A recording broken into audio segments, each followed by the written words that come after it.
है solid state. और last period में हमने देखा डिफेक्ट्स, डिफेक्ट्स में हमने देखा पॉइंट डिफेक्ट क्या होता है, इलेक्ट्रॉनिक डिफेक्ट क्या होता है, और उसमें उसके बाद हमने देखा point defects in the stoichiometric crystals. तो point defects in stoichiometric crystal में हमने देखा शूट की डिफेक्ट, उसी में सेकंड टाइप जो है उसको कहेंगे हम प्रिंकल डिफेक्ट। तो वीडियो ज्यादा बड़ा ना हो इसके कारण हम ये दूसरा वीडियो बना रहे हैं। तो इसमें देखना है हमें point defect in the stoichiometric crystal. जैसे कि हमने स्टाइचोमेट्री देखा है, स्टाइचोमेट्री मतलब होता है ratio of that ions which is in the molecule remains constant, remains same through out the crystal, उसको हम कहेंगे स्टाइचोमेट्री। तो उसी प्रकार का आयनिक सॉलिड है, स्टाइचोमेट्रिक सॉलिड है, वही स्टाइचोमेट्रिक सॉलिड डिफेक्ट दिखाता है, लेकिन ये कुछ अलग डिफेक्ट है। तो इस पीरियड में हम वही देखेंगे, मतलब point defect in the stoichiometric crystal, that is the second type is the Frenkel defect. तो आज के वीडियो में हम फ्रिंकल डिफेक्ट देखेंगे। इसमें हम देखेंगे फ्रिंकल डिफेक्ट क्यों होता है, किस वजह से होता है, कॉन्सिक्वेंसेस क्या है, कंडीशंस क्या है। तो कंडीशंस मतलब किस प्रकार के सॉलिड में ये डिफेक्ट होगा ये देखेंगे, और what the effect of the Frenkel defect on that solid ये हम देखेंगे इस वीडियो में। तो ये जो स्क्रीन पे आपको दिखाई दे रहा है उसको सबसे पहले ऑब्जर्व करो। तो ये आपको दिखाई दे रहा है एक आइडियल क्रिस्टल, एक परफेक्ट क्रिस्टल। तो इसमें क्या है, ये प्लस है, बी माइनस है, ये प्लस है, बी माइनस है, ये plus regularly through out the crystal arrangement is the regular. तो जितने भी ये प्लस है उतने ही बी माइनस है। ये जरूरी नहीं है स्टाइचोमेट्रिक क्रिस्टल के लिए कि जितने भी कैटायन होंगे उतने ही एनायन होंगे, ये जरूरी नहीं है। जरूरी ये है कि मॉलिक्यूल में जो भी रेशो है वही रेशो पूरे क्रिस्टल में मेंटेन होना चाहिए, उसको हम कहते हैं स्टाइचोमेट्रिक क्रिस्टल। लास्ट के वीडियो में, इसके पहले वीडियो में हमने ये डिटेल में डिस्कस किया था। तो अब देखेंगे ये नेक्स्ट स्क्रीन पे, नेक्स्ट पिक्चर। तो इस पिक्चर में आपको क्या दिखाई दे रहा है, इस पिक्चर में आपको दिखाई दे रहा है एक एम्प्टी स्पेस और बीच में ही एक जगह पे आपको एक आयन दिखाई दे रहा है। तो क्या हुआ यहां पे हुआ है कि अपनी जगह पे जो भी आयन था वो आयन अपनी जगह को छोड़ के किसी और जगह पे जाके बैठा है अंदर में, मतलब घुस के ये रेगुलरिटी मेंटेन कर रहा है। वहां पे रेगुलरिटी कोई नहीं है। तो जो भी आयन है वो आयन अपनी ओरिजिनल पोजीशन को छोड़ के किसी और जगह जाके बैठा है, ये दिखाई दे रहा है आपको स्क्रीन पे। इसको कहते हैं फ्रिंकल डिफेक्ट। क्या कहेंगे इसको, फ्रिंकल डिफेक्ट कहेंगे।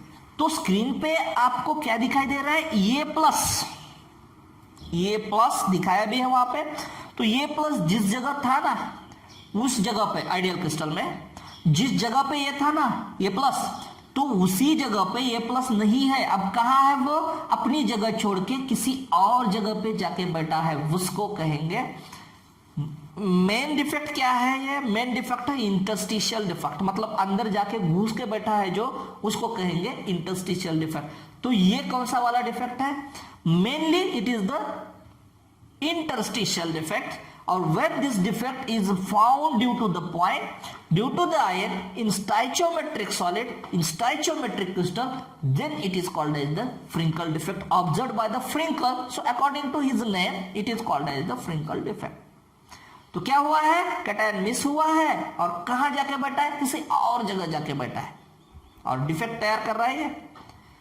इसी को कहेंगे हम फ्रिंकल डिफेक्ट। अब देखेंगे कंडीशंस। फर्स्ट कंडीशन है coordination number should be low. Coordination number should be low. Coordination number क्या होना चाहिए, कोऑर्डिनेशन नंबर कम होना चाहिए। उसी टाइप के सॉलिड में फ्रिंकल डिफेक्ट हो सकता है। कोऑर्डिनेशन नंबर मतलब क्या, कोऑर्डिनेशन नंबर मतलब नंबर ऑफ स्पेयर्स, स्पेयर्स मतलब नंबर ऑफ कंस्टिट्यूएंट पार्टिकल्स। तो number of constituent particles touches to that particular constituent particle, that is called as the coordination number. जैसे Na+Cl- से टच हुआ है sodium chloride में, common salt, table salt कहते हैं हम इसको, जिसको हम खाते हैं। उसी NaCl में Na+ is touched with, remain surrounded by 6Cl-, तो Na+ का कोऑर्डिनेशन नंबर हुआ 6। Similarly Cl- touches to the 6Na+, तो Cl- का कोऑर्डिनेशन नंबर हुआ 6, तो इसको कहते हैं हम कोऑर्डिनेशन नंबर। तो कोऑर्डिनेशन नंबर इस सॉलिड का क्या होना चाहिए, कम होना चाहिए। अब ध्यान से देखना है आपको, ये जो डिफेक्ट है फ्रिंकल डिफेक्ट, ये किस वजह से हुआ है या किस प्रकार का है, तो cation missed from their original position, अपनी ओरिजिनल पोजीशन से कैटायन ने अपनी ओरिजिनल पोजीशन को छोड़ा है और वो जाके बैठा है किसी और जगह, किसी और पोजीशन पे। तो हमें यह सोचना है कि कैटायन अगर अपनी ओरिजिनल पोजीशन मिस करता है, यहां तक तो ठीक है, कैटायन अपनी ओरिजिनल पोजीशन को मिस करता है और जाके बैठता है किसी और जगह, तो कोऑर्डिनेशन नंबर तो कम होना चाहिए। क्योंकि अगर कोऑर्डिनेशन नंबर ज्यादा होता है तो जगह ही नहीं होगी ना कैटायन को दूसरी जगह जाके बैठने के लिए, क्योंकि पूरे स्पर्श touches to each other, there are the compactness, rigidness, and due to the compactness there is no space available for the occupation of another position for that cation। उस कैटायन को दूसरी जगह ऑक्यूपाई करने के लिए मिलेगी ही नहीं, क्योंकि वहां पे एम्प्टी स्पेस है ही नहीं। तो किस प्रकार के सॉलिड में फ्रिंकल डिफेक्ट दिखाई देगा, सॉलिड ऐसा होना चाहिए जिसका कोऑर्डिनेशन नंबर कम होना चाहिए, ताकि कोऑर्डिनेशन नंबर कम है तो स्पेस अवेलेबिलिटी ज्यादा है, स्पेस अवेलेबिलिटी ज्यादा है तो कैटायंस किसी भी अवेलेबल स्पेस में जाके बैठ सकता है, मतलब इंटरस्टिशियल डिफेक्ट तैयार कर सकता है, उसको कहेंगे फ्रिंकल डिफेक्ट। तो फ्रिंकल डिफेक्ट के लिए फर्स्ट पोजीशन क्या है, फर्स्ट कंडीशन क्या है, फर्स्ट कंडीशन है कोऑर्डिनेशन नंबर शुड बी लो, उस सॉलिड का कोऑर्डिनेशन नंबर कम होना चाहिए ताकि अवेलेबिलिटी, स्पेस अवेलेबिलिटी ज्यादा हो, स्पेस अवेलेबिलिटी ज्यादा हो, उससे कैटायन उसमें जाके बैठ सके। तो फॉर फ्रिंकल डिफेक्ट मेले में भीड़ कम होनी चाहिए ताकि ये लड़का अपने पापा का हाथ छोड़ के किसी और जगह पे जाके बैठे। मेला नहीं छोड़ रहा है, वो मेले में ही है, उसी क्रिस्टल में ही है, लेकिन वो क्या कर रहा है, वो अपने पापा का हाथ छोड़ के अपने ओरिजिनल पोजीशन से किसी और जगह पे जाके बैठ रहा है। कहां पे, कोई खेल देख रहा है या कोई गेम देख रहा है, तो ये कर रहा है वो, तो उसमें वो मेले में भीड़ कम होनी चाहिए, मतलब कोऑर्डिनेशन नंबर कम होना चाहिए। अब दूसरी जो कंडीशन है, जैसे हमने शूट की डिफेक्ट में देखा था, both ions that is the cation and anion having the similar in size. क्यों?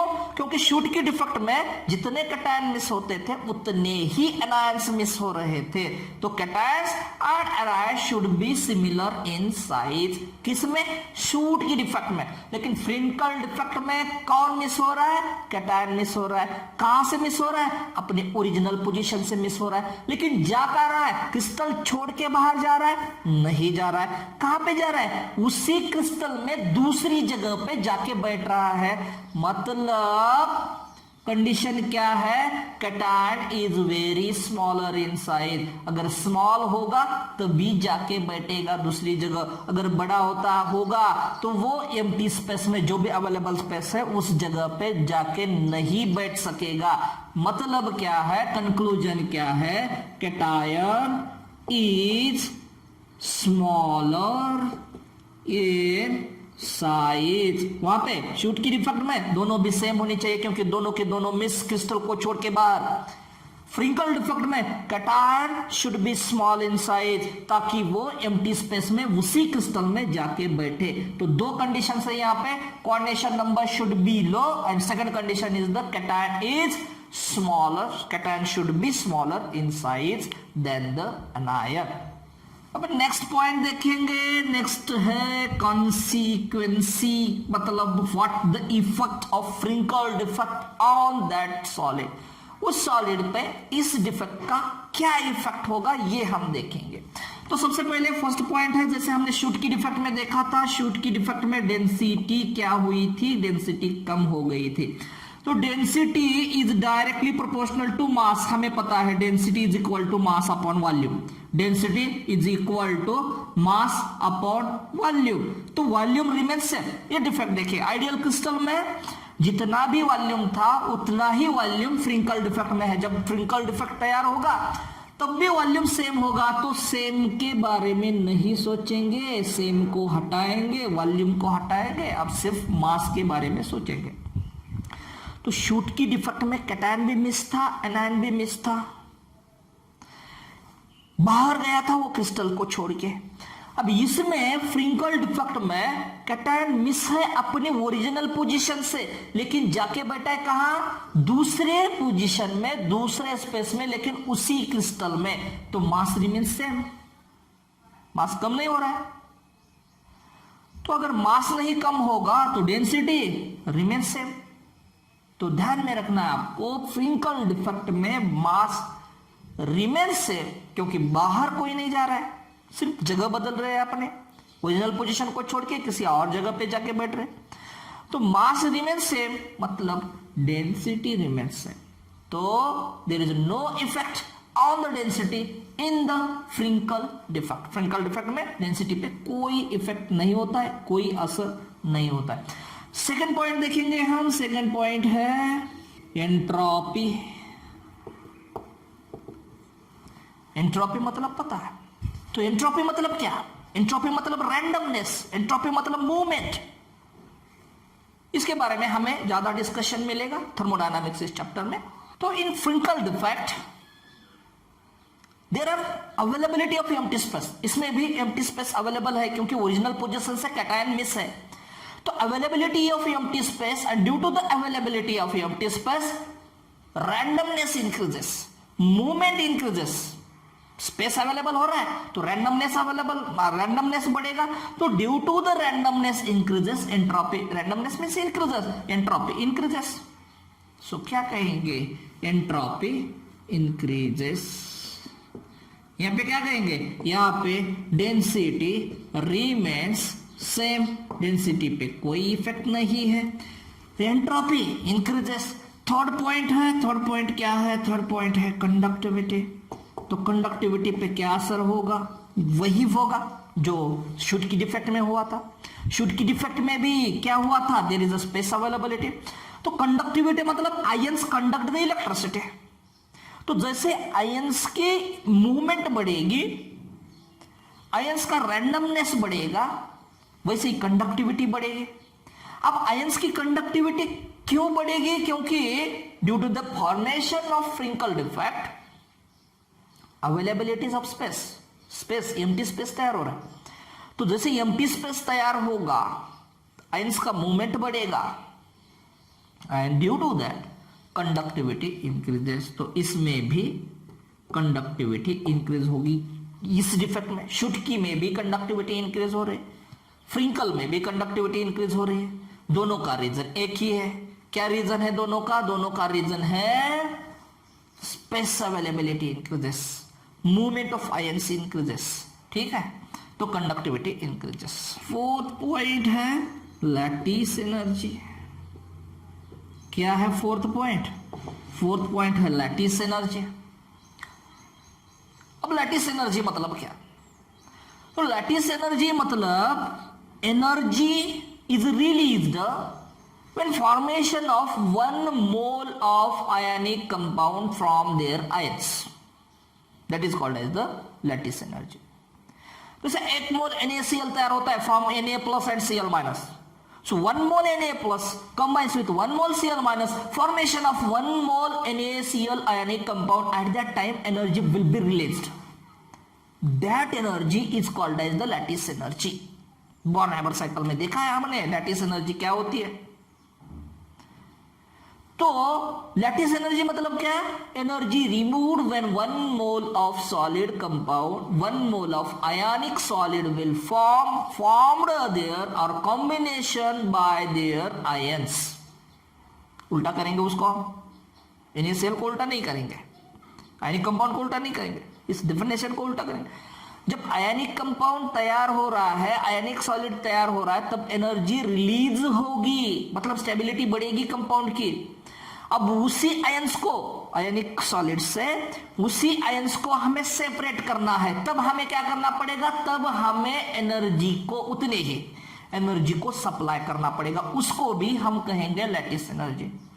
मतलब energy is supplied to the 1 mole of ionic compound or ionic solid for the separation of ions।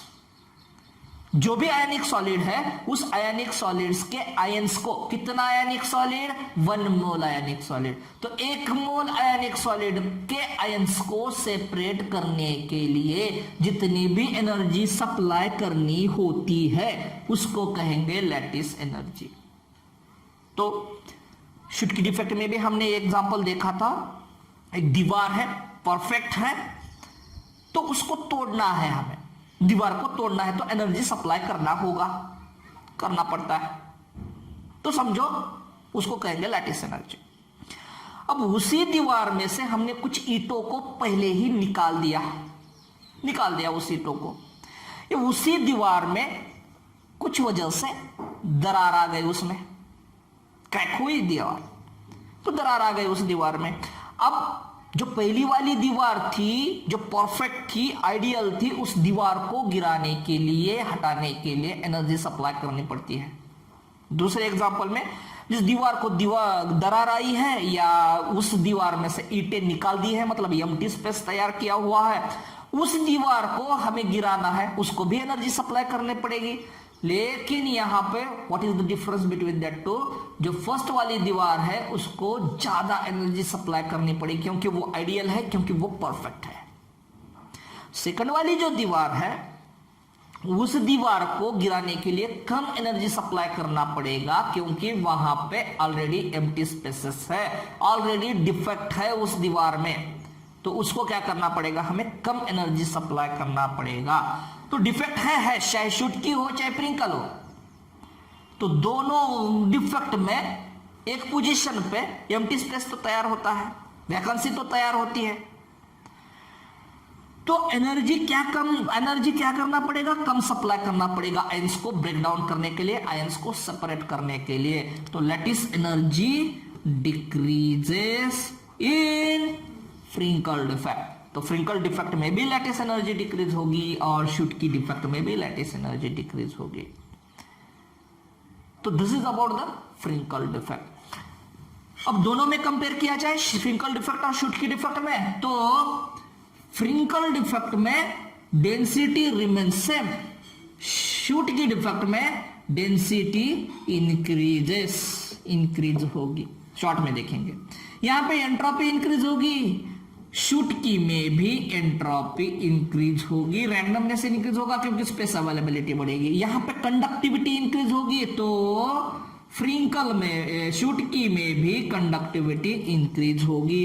यहां पे lattice energy decrease होगी, तो इसमें भी, शुटकी में भी लैटिस एनर्जी डिक्रीजेस। अब दोनों में ये ज्यादा डिफरेंस, ये मायने पॉइंट्स ज्यादा रखते हैं। कंडीशंस क्या होगी, तो फ्रिंकल डिफेक्ट में कंडीशन क्या है, कोऑर्डिनेशन नंबर शुड बी लो, इसमें कोऑर्डिनेशन नंबर क्या होना चाहिए, कम होना चाहिए। इसमें कोऑर्डिनेशन नंबर, किसमें, शुटकी में, इसमें coordination number should B high, इसमें कोऑर्डिनेशन नंबर होना चाहिए हाई, और इसमें कैटायन की साइज स्मॉल होनी चाहिए, cation should be smaller in size, इसमें कैटायन बहुत छोटा होना चाहिए। इसमें कैटायन क्या होना चाहिए, कैटायन एंड एनायन हैविंग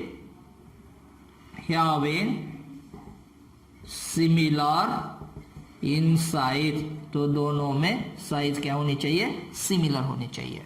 अब फ्रिंकल के एग्जांपल्स देखेंगे। एग्जांपल्स है सिल्वर के हलाइड्स, AgCl, AgBr, ध्यान से सुनना है आपको, AgCl, AgBr, AgI, ZnS, etc। तो AGBR को क्यों मार्कआउट किया था हमने, ये पता चलेगा आपको कि AGBR शूट की डिफेक्ट भी दिखाता है, AGBR फ्रिंकल डिफेक्ट भी दिखाता है। तो ये भी क्वेश्चन पूछा जाता है कि AGBR shows what type of defect, shoot की डिफेक्ट, फ्रिंकल डिफेक्ट, और कोई डिफेक्ट दिखाएगा आपको, और कोई डिफेक्ट दिखाएगा। तो आपको क्या चूज करना है, दोनों भी ऑप्शन सही है, शूट की डिफेक्ट एंड फ्रिंकल डिफेक्ट, मतलब बोथ ए एंड बी, ये ऑप्शन आपको चूज करना पड़ेगा। So this is about the shoot की डिफेक्ट एंड फ्रिंकल डिफेक्ट। तो आई होप पूरा डिफेक्ट जो है आपने समझ लिया है। कुछ कॉमन पॉइंट्स हैं, कुछ डिफरेंट पॉइंट्स हैं, तो कॉमन पॉइंट को पहले याद करो, फिर डिफरेंट पॉइंट को याद करो, ताकि आपके ध्यान में रहे, मेमोराइज आसानी से कर सके। तो आई होप एंजॉय किया आपने पीरियड को। लाइक करो, शेयर करो और चैनल को सब्सक्राइब करो। ठीक है, तो तब तक के लिए थैंक यू।